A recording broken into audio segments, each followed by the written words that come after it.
Hello student, this is Sabika Begum and welcome to my YouTube channel. If you have not yet subscribed my channel, then please subscribe it to get more videos. In today's video, we are going to discuss the second chapter of your Flamingo book, Lost Spring, Stories of Stolen Childhood. Moramor Chhatro-Chhatri hokol, aji ami etu video Flamingo bookor second chapter Lost Spring alochona korim. So प्रथमते details जोৱাৰ আগতে অথৰৰ বিষয়ে অলপমান জানি লওঁ। So ইয়াতে পিকচাৰটো যে দেখা পাইছা এইজনী হৈছে অথৰ আৰু তাইৰ নাম আছিল এনি জাং। So Annie Jung was born in the year 1964 in Rourkela and spent her childhood and adolescence in Hyderabad. She received her education in Hyderabad and in the United States of America. Her parents were both writers. So এইখিনিতে আমি গম পালো যে any জঙে 1964 Rourkela নামৰ এখন জাগাত জন্মগ্ৰহণ কৰিছিল আৰু তাইৰ চাইল্ডহুড আৰু এডোলেসেন্স পাৰ কৰিছিল হায়দৰাবাদত। তাই শিক্ষাও গ্ৰহণ কৰিছিল হায়দৰাবাদৰ পৰা আৰু ইউনাইটেড ষ্টেটছ অফ আমেৰিকাৰ পৰা।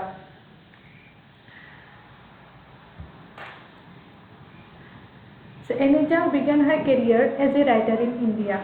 She has been an editor and columnist for major newspapers in India and abroad and has authored several books. The following is an excerpt from her book titled Lost Spring, Stories of Stolen Childhood.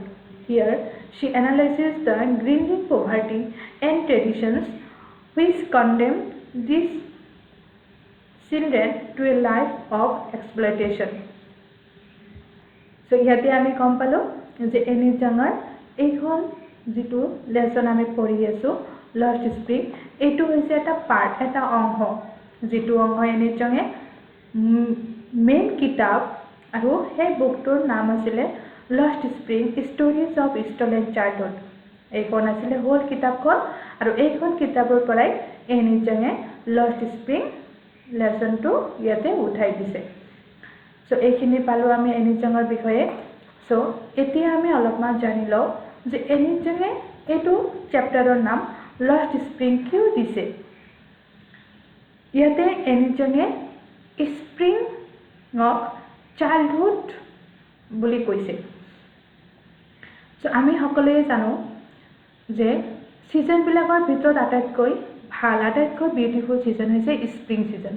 ঠিক তেনেকৈ আমাৰ লাইফৰ যিকেইটা stage আছে যেনেকুৱা childhood যেনেকুৱা এডাল্টহুড যেনেকুৱা old stage এই ষ্টেজবিলাকৰ ভিতৰত আটাইতকৈ ভাল ষ্টেজ আটাইতকৈ বিউটিফুল ষ্টেজ বুলি যদি আমি কওঁ তেনেহ'লে আমি চাইল্ডহুড ষ্টেজটো ক'ব লাগিব। আৰু এনি জঙে ইয়াতে এই লষ্ট স্প্ৰিং চেপ্টাৰটোত যোগেদি এনেকুৱা কিছুমান চিলড্ৰেন এনেকুৱা কিছুমান ল'ৰা ছোৱালীৰ কথা ইয়াতে প্ৰেজেণ্ট কৰিছে যিবিলাক ল'ৰা ছোৱালীয়ে সিহঁতৰ চাইল্ডহুডটো এনজয় কৰিব পৰা নাছিলে। সিহঁতৰ এনেকুৱা কিছুমান সিচুৱেশ্যন আহিছিল এনেকুৱা কিছুমান পৰিস্থিতিৰ সন্মুখীন সিহঁতে হ'ব লগা হৈছিল যাৰ কাৰণে সিহঁতৰ চাইল্ডহুড এনজয় কৰিব পৰা নাছিল আৰু সিহঁতৰ চাইল্ডহুডটো তাৰমানে সিহঁতৰ স্প্ৰিংটো যেহেতু এনি জঙে ইয়াতে স্প্ৰিঙৰ চাইল্ডহুড বুলি কৈছে আৰু সেইকাৰণে সিহঁতৰ লাইফৰ পৰা স্প্ৰিং ছিজনটো যেন হেৰুৱাই গৈছিল। সিহঁতক কিছুমান কামত এংগেজ কৰাৰ কাৰণে বাধ্য কৰোৱা হৈছিল। সিচুৱেশ্যন পৰিস্থিতিয়ে সিহঁতক বাধ্য কৰিছিল কিছুমান কাম বাছি লোৱাৰ কাৰণে আৰু যাৰ কাৰণে সিহঁতে যিখিনি সময়ত স্কুলত যাব লাগে খেল ধেমালি কৰি পাৰ কৰিব লাগে আনন্দ কৰিব লাগে সেইখিনি সময়ত এই ল'ৰা ছোৱালীবিলাকে পেৰেণ্টছক সহায় কৰাৰ কাৰণে সিহঁতে কামত নিযুক্ত হৈ গৈছিল আৰু সেইকাৰণে সিহঁতে সিহঁতৰ চাইল্ডহুডটো তাৰমানে সিহঁতৰ স্প্ৰিংটো হেৰুৱাব লাগিছিল যাৰ কাৰণে ইয়াত অথৰ এনি জঙে এই চেপ্টাৰটোৰ নাম লষ্ট স্প্ৰিং দিছে। সো এইখিনি কথা আমি ইয়াতে গম পালোঁ। তাৰপিছত আমি আলোচনা কৰোঁ যে এই চেপ্টাৰটো এনি জঙে দুটা পাৰ্ট কৰিছে। প্ৰথম পাৰ্টটো হৈছে চামটাইমছ আই find A rupee in the garbage, কেতিয়াবা মই গাৰ্বেজত এটকা এটা পাওঁ। আৰু ছেকেণ্ড পাৰ্টটো হৈছে আই ৱান্ট টু ড্ৰাইভ এ কাৰ, মই গাড়ী চলাব বিচাৰোঁ। প্ৰথম পাৰ্টৰ যিটো কেৰেক্টাৰ সেই কেৰেক্টাৰ আছিলে চাহেবী আলম আৰু চাহেবী আলম আছিলে এজন ৰেগ পিকাৰ। ৰেগ পিকাৰ হৈছে সেই লেতেৰা জাবৰ জোঁথৰ বিচাৰি ফুৰা ব্যক্তি। আৰু ছেকেণ্ড পাৰ্টত আমি পাম মুকেশ। মুকেশ আছিলে ছন অফ বেংগল মেকাৰ। বেংগল মানে খাৰু বনোৱাটোৰ পুতেক আছিলে মুকেশ। সো প্ৰথম পাৰ্টটোত আমি আলোচনা কৰিম আজি। সো প্ৰথম পাৰ্টটোত আমি পাম এনিজমে কিছুমান ল'ৰাক ইয়াতে লগ পাইছিলে। এজনৰ নাম ইয়াতে এনিজমে দিছে, তাৰ নাম আছিলে চাহেব। সো চাহেবৰ কথা ইয়াতে এনিজমে আলোচনা কৰিব। চাহেব কোন আছিল, তেওঁ ক'ৰ পৰা আহিছিল, তেওঁ কি কাম কৰিছিল। প্ৰত্যেক দিনাখন চাহেবৰ লগত এনিজমে লগ হৈছিল আৰু এনিজম আৰু চাহেবৰ মাজত যিটো মত বিনিময় হৈছিল সেই মত বিনিময়ৰ কথাখিনি ইয়াতে অতৰে আলোচনা কৰিব। So searching for gold in the garbage, জাবৰ জোঁথৰৰ দমত গোল্ড বিচাৰি ফুৰা। গোল্ড মানে হৈছে সোণ, কিন্তু ইয়াতে গোল্ড বুলিলে ল'ৰাবিলাকে সেই কইনবিলাক, সেই টকাবিলাকৰ কথা আমি বুজিব লাগিব, যিবিলাক টকা সিহঁতে গাৰ্বেজত পাইছিল। সোণ যেনেকুৱা এক্সপেঞ্চিভ, যেনেকুৱা মূল্যৱান, ঠিক তেনেকৈ সেই টকা জাবৰ জোঁথৰ যেন সিহঁতৰ অতি মূল্যৱান আছিল, কাৰণ তাতে সিহঁতে বিচাৰি পাইছিল সিহঁতৰ জীৱিকা অৰ্জনৰ উপায়। সিহঁতে তাতে যিখিনি টকা পাইছিল সেইখিনি দিয়ে সিহঁতে দিনটো পাৰ কৰিছিল, আৰু সেইকাৰণে সিহঁতে সেই কইনবিলাকক গোল্ড বুলি অভিহিত কৰিছে। সো পিকচাৰটো তোমালোকে নিশ্চয় দেখা পাইছা, কিছুমান ল'ৰাক ইয়াতে দেখুৱাইছে। ল'ৰাবিলাকে জাবৰ জোঁথৰ যে আছে, এই জাবৰ জোঁথৰ দমত কিবা বিচাৰি ফুৰি আছে, আৰু সিহঁতে একো বিচাৰি ফুৰা নাই, সিহঁতে টকা বিচাৰি ফুৰিছে, আৰু সেইখিনি যিখিনি সিহঁতে টকা পাব সেইখিনি দিয়ে সিহঁতৰ ডেইলি লাইফটো মেইনটেইন কৰিব। সো আহা আমি মূল পাঠলৈ যাওঁ। এনিজম কামছ এক্ৰছ চাহেব এভৰি মৰ্নিং, প্ৰত্যেক দিনাখন ৰাতিপুৱাই এনিজমে চাহেবক লগ পাইছিল। He is searching for gold in a garbage dumps, তাক কি কৰি থকা পিছত দেখা পাইছিল, তেওঁ মানে চাহেব প্ৰত্যেক দিনাখন সেই গাৰ্বেজৰ দমত, জাবৰ জোঁথৰৰ দমত সোণ বিচাৰি ফুৰিছিল। হি কেম ফ্ৰম ঢাকা, তেওঁ ক'ৰ পৰা আহিছে, ঢাকাৰ পৰা আহিছে। He doesn't even remember his old home, যে তেওঁ ইভেন তাৰ যিটো অল্ড হোম, মানে সেই ঢাকাৰ যে তেওঁ থৈ আহিছে তাৰ পুৰণা ঘৰ, সেইটোত যেন তেওঁ পাহৰি গৈছে। He doesn't go' to school, তেওঁ স্কুলতো নাযায়। স্কুলতনো কেনেকৈ যাব, there is no' school in his neighbourhood, তাৰ চুবুৰীয়াত কোনো স্কুল নাছিল। His full name is Saheb-e Alam, তাৰ নামৰ সম্পূৰ্ণ অৰ্থটো আছিলে চাহেব। তাৰ নামৰ যিটো সম্পূৰ্ণ নাম, সেই নামটো আছিলে Saheb-e Alam, and it means lord of the universe. আৰু চাহেবৰ নামৰ অৰ্থটো আছিলে লৰ্ড অফ দ্য ইউনিভাৰ্ছ। ইয়াতে দুটা কুৱেশ্যন তোমালোকৰ পৰীক্ষাত আহে। এটা হৈছে what is the full name of Saheb, চাহেবৰ সম্পূৰ্ণ নামটো কি। চ' ইয়াতে আমি পালোঁ চাহেবৰ সম্পূৰ্ণ নামটো আছিলে চাহেব-ই আলম, আৰু ইয়াৰ যিটো মিনিং অৰ্থটো আছিলে লৰ্ড অফ দ্য ইউনিভাৰ্ছ, গোটেই বিশ্ব ব্ৰহ্মাণ্ডৰ মালিক। তোমালোকে মনত ৰাখিবা এইখিনি কথা। But he doesn't know' what it means, কিন্তু তেওঁ ইমানেই দুৰ্ভগী আছিল যে তাৰ নামৰ যিটো অৰ্থ, সেই অৰ্থটো তেওঁ জনা নাছিলে। হি ৰ'মছ ইন দ্য ষ্ট্ৰীটছ উইথ ফ্ৰেণ্ডছ, তেওঁ তাৰ ল'ৰা যিবিলাক বন্ধু আছিলে তাৰ বন্ধুবিলাকৰ লগত তেওঁ ৰাস্তাত ঘূৰি ফুৰিছিল। They work in the morning and disappear at noon, প্ৰত্যেক দিনাখন ৰাতিপুৱা সিহঁতে ৰাস্তাৰ অভিমুখে আগবাঢ়িছিল সেই জাবৰ জোঁথৰ বিচাৰি, আৰু যেতিয়া সন্ধিয়া হৈছিল তেতিয়া সিহঁতে ঘৰ গৈ পাইছিল। They live in poverty and কান এফৰ্ড ইভেন শ্বুজ অৰ চাপলছ, যে সিহঁতে এনেকুৱা দৰিদ্ৰতাত বসবাস কৰিছিল যে সিহঁতৰ পিন্ধাৰ কাৰণে জোতা নাছিল, সিহঁতে খালী ভৰিত খোজকাঢ়ি থাকিব লগা হৈছিল গোটেই দিনটো। আদাৰ য়ং বয়জ উইয়াৰ শ্বুজ, আন যিবিলাক ল'ৰা আছিলে সিহঁতে কিন্তু জোতা পিন্ধিছিল। But most of the ragpickers like Saheb remain shoeless, কিন্তু চাহেবৰ নিচিনা আন বাকী যিবিলাক ৰেগপিকাৰ আছিল সিহঁতে কিন্তু জোতা নোহোৱাকৈয়ে থাকিব লাগিছিল, কাৰণ সিহঁতে ইমান দৰিদ্ৰ আছিল, সিহঁতে যে জোতা কিনিব তাৰ কাৰণে টকা সিহঁতৰ নাছিল। সিহঁতে এনেকৈ খালী ভৰিত গোটেই দিনটো পাৰ কৰিব লগা হৈছিল। তাৰপিছলৈ আমি আগবাঢ়িছোঁ সীমাপুৰী, এ হোম ফৰ ৰেগপিকাৰ্ছ ফ্ৰম বাংলাদেশ। ইয়াতে যিবিলাক আমি ৰেগপিকাৰৰ কথা আলোচনা কৰিলোঁ, চ' এই ৰেগপিকাৰবিলাক ক'ৰ পৰা আহিছিলে, বাংলাদেশৰ পৰা আহিছিল, আৰু আহি পেলাই ক'ত বসবাস কৰা আৰম্ভ কৰিছিলে, সীমাপুৰী। সীমাপুৰী নামৰ এখন জাগা আছে, এই জাগাত সিহঁতে আহি বসবাস কৰিছিল। এইটো পিকচাৰত তোমালোকে দেখা পাই আছা, এই মানুহবিলাক গোটেই মানুহ হৈছে ৰেগপিকাৰ, আৰু সিহঁতে বাংলাদেশৰ পৰা আহিছে, আৰু এনেকৈ সীমাপুৰীত সিহঁতে বসবাস কৰি আছে। So' most of these ragpickers live in Seemapuri, যে বেছিভাগ ৰেগপিকাৰে সীমাপুৰীত বসবাস কৰি আছে। ইট ইজ এ নিয়াৰ বাই প্লেচ অফ দিল্লী, আৰু সীমাপুৰীটো হৈছে দিল্লীৰ ওচৰৰে এখন জাগা। There is no sign of any development and progress here. আচলতে দিল্লী বুলি ক'লে আমি বুজিব লাগিব আটাইতকৈ উন্নত জাগা। দিল্লীত শিক্ষা দীক্ষাৰ পৰা আৰম্ভ কৰি ঘৰ দুৱাৰ সিহঁতৰ ফেচিলিটি গোটেই উন্নত, কিন্তু যদি আমি সীমাপুৰীৰ কথা কওঁ তেনেহ'লে বুজিব লাগিব ইয়াৰ যেন কোনো ডেভেলপমেণ্টে নাছিলে। দ্য হাউচেছ আৰ অফ মাড, যিবিলাক ঘৰ আছিল ঘৰবিলাক বোকাৰে বনোৱা ঘৰ আছিল। এই যে ঘৰবিলাক দেখা পাই আছা, ঘৰবিলাক বোকাৰে বনোৱা আছিল।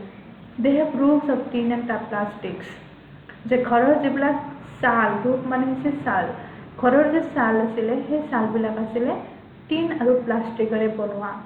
দেৰ is no' sewage, drainage or running water. সীমাপুৰীৰ যি বাসস্থান আছিলে তাতে কোনো ড্ৰেইনৰ ব্যৱস্থা নাছিল, যিটো ড্ৰেইনেদি লেতেৰা বস্তুবিলাক পাৰ হৈ যাব, এনেকুৱা ড্ৰেইনেজৰ ব্যৱস্থা নাছিল, ৰানিং ৱাটাৰৰ ব্যৱস্থা নাছিল। More than 10,000 rag pickers have lived there for 30 years. যে 10,000তকৈও অধিক ৰেগ পিকাৰ্ছে এই সীমাপুৰীত বসবাস কৰি আছে, প্ৰায় 30 বছৰ ধৰি সিহঁতে ইয়াতে বসবাস কৰি আছে। They come there from Bangladesh in 1971. সিহঁতে বাংলাদেশৰ পৰা আহিছিলে 1971ত। They have no identity or permits. কিন্তু সিহঁতে কোনো পাৰ্মিট নোহোৱাকৈ বা কোনো আইডেণ্টিটি নোহোৱাকৈ সিহঁতে তাতে বসবাস কৰিছিল। They have ration cards that enable them to vote and buy grain. কিন্তু সিহঁতৰ আছিলে ৰেচন কাৰ্ড, যিটো ৰেচন কাৰ্ডৰ সহায়ত সিহঁতে ভোট দিব পাৰিছিল আৰু গ্ৰচাৰী বস্তু কিনিব পাৰিছিল। For them, food is more important than identity. কিন্তু সিহঁতৰ কাৰণে খাদ্যটো আছিল বহুত বেছি গুৰুত্বপূৰ্ণ নিজৰ পৰিচয়তকৈ। Women move around in tattered sarees. যিবিলাক তিৰোতা মানুহ আছিলে সেই তিৰোতাবিলাকে ফটা চিঙা শাৰী পিন্ধি ঘূৰি ফুৰিব লগা হৈছিল, কাৰণ সিহঁতে যে শাৰী কিনিব সেইটো সিহঁতৰ সামৰ্থ্য নাছিল। আৰু এনেকৈ সীমাপুৰীৰ মানুহবিলাকে টোটালি আনহাইজেনিক আৰু আনহেল্ডি কণ্ডিশ্যনত থাকিব লগা হৈছিল। সিহঁতৰ যিটো ছেটেলমেণ্ট আছিলে, ছেটেলমেণ্টত যিমানখিনি মিনিমাম ফেচিলিটি সেইখিনি সিহঁতৰ নাছিল। যেনেকুৱা সিহঁতৰ ড্ৰেইনেজৰ ব্যৱস্থা নাছিলে, ৰানিং ৱাটাৰ নাছিল, মানুহৰ যিমানখিনি প্ৰয়োজনীয় সামগ্ৰী সিমানখিনি সিহঁতে পোৱা নাছিল। কিন্তু তথাপি সিহঁতে সীমাপুৰীত বসবাস কৰিছিল, কাৰণ সিহঁতৰ আন কোনো বেলেগ অপশ্যন সিহঁতৰ নাছিলে। তাৰপিছলৈ আমি আগবাঢ়িছোঁ ছাৰ্ভাইভেল মেইন ৰেগ পিকিং। যে সীমাপুৰী যদি আমি জীয়াই থকাৰ কথা কওঁ তেনেহ'লে বুজিব লাগিব সীমাপুৰী জীয়াই থকাৰ একমাত্ৰ উপায়টোৱে আছিলে ৰেগ পিকিং। এই জাবৰ জোঁথৰ বিচাৰি ফুৰা, জাবৰ জোঁথৰ টকা বিচাৰি ফুৰা, এইটোৱে আছিলে সীমাপুৰী মানুহৰ একমাত্ৰ জীৱিকা। চিলড্ৰেন গ্ৰ' আপ, ল'ৰা ছোৱালীবিলাক ডাঙৰ দীঘল হৈছিল। They become partners in survival, আৰু সিহঁতে ডাঙৰ দীঘল হৈ পেলাই পেৰেণ্টছক সিহঁতে সহায় কৰিছিলে। Survival in Seemapuri means rag picking. Seemapuri যদি আমি জীয়াই থকাৰ কথা কওঁ তেনেহ'লে একটাই উপায়, আৰু সেইটো আছিলে ৰেগ পিকিং। তোমালোকৰ পৰীক্ষাত কুৱেশ্যন আহে যে what is the only means of survival in Seemapuri. Seemapuri জীয়াই থকাৰ একমাত্ৰ উপায়টো কি আছিল? আৰু আমি গম পালোঁ ইয়াতে যে rag picking is the only means of survival in Seemapuri. Seemapuri যদি আমি জীয়াই থকাৰ কথা কওঁ তেনেহ'লে ৰেগ পিকিঙৰ কথা আমি ক'ব লাগিব। Through the years, it has acquired the position of a fine art.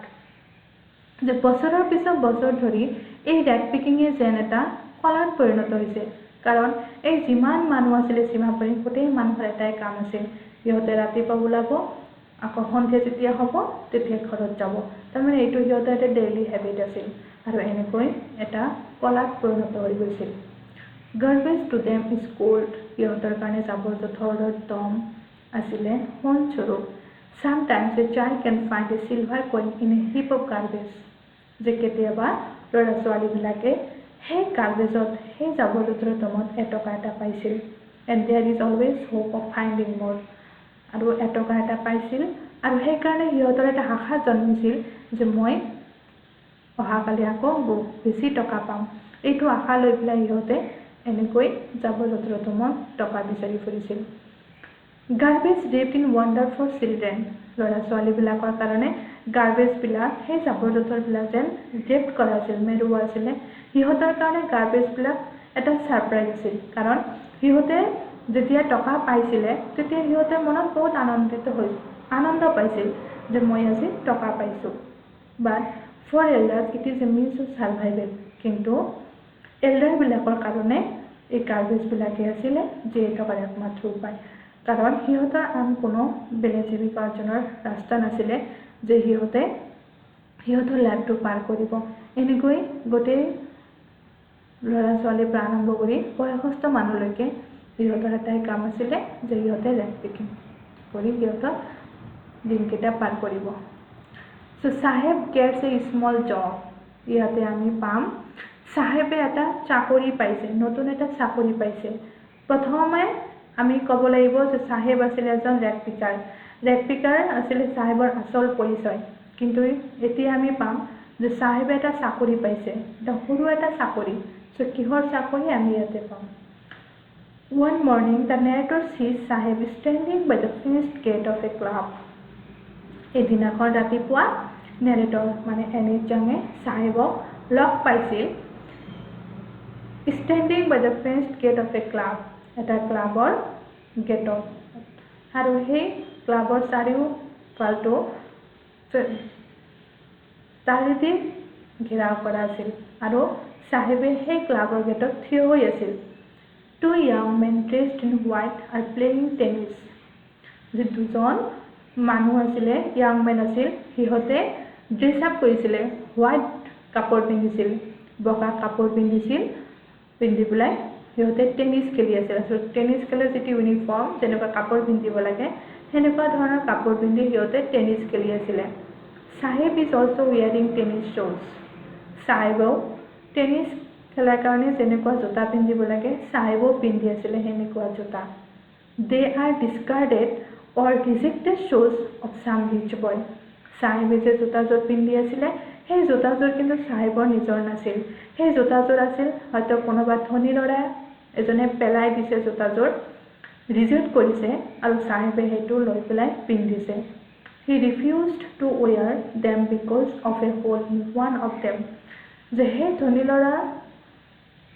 ধনী ব্যক্তিৰ সেই ল'ৰাজনে সেইটো পিন্ধাৰ কাৰণে ৰিফিউজ কৰিছিল কাৰণ এইটো বেয়া হৈ গৈছিলে জোতাটোৰ হোল হৈছিলে ফুটা হৈছিল আৰু সেইকাৰণে সেই ধনী ব্যক্তিৰ ল'ৰাজনে এইটো পেলাই দিছিল আৰু চাহেবে লৈ এইটো পিন্ধিছিল ফৰ চাহেব ইভেন শ্বুজ with a hole is a dream come true কিন্তু চাহেবে যে জোতা পিন্ধিছে সেই পেলনীয়া জোতাযোৰ পিন্ধিও তাৰ এনেকুৱা আনন্দ লাগিছিল যেন তাৰ এটা সপোন বাস্তৱত ৰূপায়িত হৈছে নাও চাহেব ৱাকছ ইন এ টি ষ্টল এতিয়া চাহেবে এটা চাহৰ দোকানত চাকৰি পাইছে টি ষ্টল মানে হৈছে চাহৰ দোকান ত' চাহৰ দোকানত তেওঁ এটা চাকৰি পাইছে হি gets 800 rupees and all his meals তেওঁ সেই চাহৰ দোকানত কাম কৰি পেলাই মাহত 800 টকা দৰমহা পায় আৰু তাৰ গোটেইখিনি খাদ্য তেওঁ পায় his face has lost the carefree look যদিও তেওঁ মাহত 800 টকাকৈ পাই আছে তাৰ খাদ্যখিনি পাই আছে কিন্তু তথাপিও তাৰ যেন কিবা এটা ভাল লগা নাই তেওঁ যেন কামটো উপভোগ কৰিব পৰা নাই he is carrying A steel canister তাৰ প্ৰত্যেক দিনাখন এটা বাকচ এটা তেওঁ কঢ়িয়াই লৈ যাব লগা হৈছিলে and it seems heavier than the plastic bag that he used to carry on his shoulder যে সেই ষ্টীল কেনিষ্টাৰটো সেই বাকচটো বহুত বেছি গধুৰ আছিল তেওঁ যে এটা প্লাষ্টিকৰ বেগ ইয়াতে দেখা পাইছে বেগটো তেওঁ কেনেকৈ লৈ গৈ আছে এই বেগটোতকৈ তাৰ সেই ষ্টীল কেনিষ্টাৰটো বহুত বেছি গধুৰ আছিলে দ্য বেগ ৱাজ হিজ বেগটো আছিলে তাৰ নিজৰ the canister belongs to the shop অনাৰ কিন্তু বাকচটো আছিলে সেই চাহৰ দোকানৰ মালিকৰ তো চাহেবে কি কৰিব লাগিছিল তাৰ নিজৰ বেগ কঢ়িয়াই লৈ যাব লগা হৈছিল তাৰ উপৰিও সেই চাহৰ দোকানৰ মালিকৰ যিটো বাকচ আছিল সেই বাকচটো তেওঁ প্ৰত্যেক দিনাখন কঢ়িয়াই লৈ যাব লগা হৈছিল যিটো বহুত বেছি গধুৰ আছিলে তেওঁ কঢ়িয়াই লৈ যোৱাৰ কাৰণে Saheb is no' longer his own master Saheb কিন্তু সেই চাহৰ দোকানৰ মালিক নাছিল চাহেব আছিল এজন লেবাৰ এজন কৰ্মচাৰী যিজন কৰ্মচাৰী সেই চাহৰ দোকানত কাম কৰিছিল চ' ইয়াতে আমি পালোঁ যে যদিও চাহেবে এতিয়া চাকৰি পাইছে চাহৰ দোকানত কিন্তু তথাপিও তেওঁ যেন সেই চাকৰিটো এনজয় কৰিব পৰা নাই তেওঁ যেন ভাল পোৱা নাই কাৰণ তেওঁ তাতে সেই অনাৰজনৰ কথা মতে কাম কৰিব লগা হৈছে তেওঁ তাৰ নিজৰ স্বাধীনতা তাতে হেৰুৱাই পেলাইছে আৰু সেইকাৰণে চাহেবে যেন কামটো ভাল পোৱা নাই চ' চ' এইখিনিয়ে আমি প্ৰথম পাৰ্টটোত পালোঁ যে চাহেব আৰু আন বাকী যিবিলাক ৰেগ পিকাৰ আছিল কেনেকৈ সিহঁতৰ চাইল্ডহুড হেৰুৱাব লগা হৈছিল। সিহঁতে বাধ্য হৈছিল কাম কৰাৰ কাৰণে, কাৰণ সিহঁতৰ আন কোনো বেলেগ উপায় নাছিল যিটো কাৰণে সিহঁতে চাইল্ডহুডটো এনজয় কৰিব পাৰিব।